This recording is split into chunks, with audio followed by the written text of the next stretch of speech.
අලවු නුවර බියට පත්වන නමක් තිබුණි.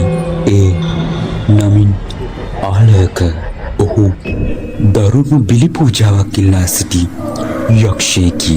ඔහුට අභියෝග කිරීමට කිසිවෙකුත් එඩිතර නොවිය. එක් සමයක භාග්‍යවතුන් වහන්සේ අලව්යකුගේ වාසභවනට ගොස් ඔහුගේ බිරින්දෑවරුන්ට හා සේවකයන්ට බණ දෙසමින් වැඩ සිටිසේක.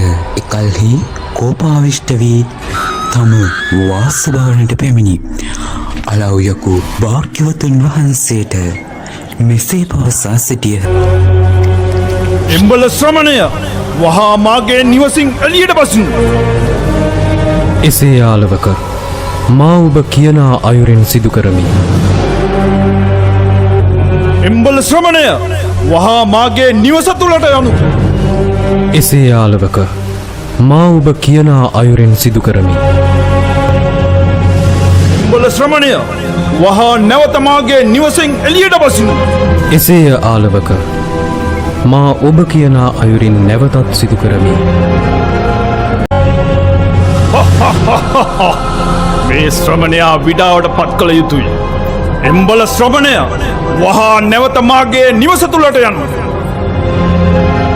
එසේය ආලවක, මා ඔබ කියන අයුරින් නැවතත් සිදු කරමි. එම්බල ශ්‍රමණය, වහා නැවත මාගේ නිවසෙන් එළියට බසිනු. මේ ශ්‍රමණයා මා කියන දේ තැකීමක් නොකරන හැඩයි.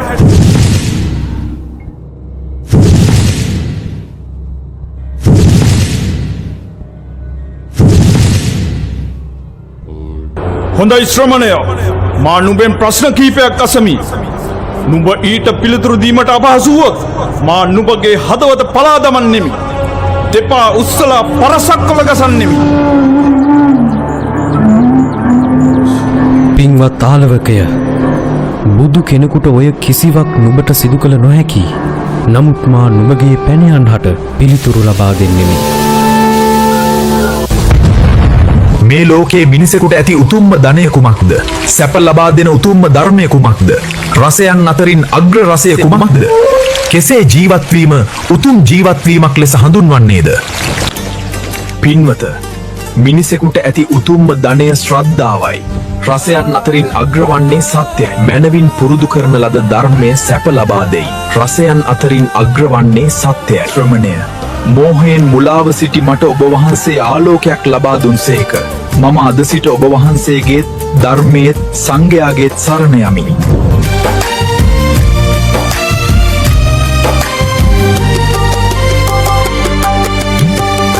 सुगतलोन संबुद्ध राजा, सुगतलोन संबुद्ध राजा, श्रीपद पद्मे पुदनीमि दी भक्ति पूजा, दी भक्ति पूजा.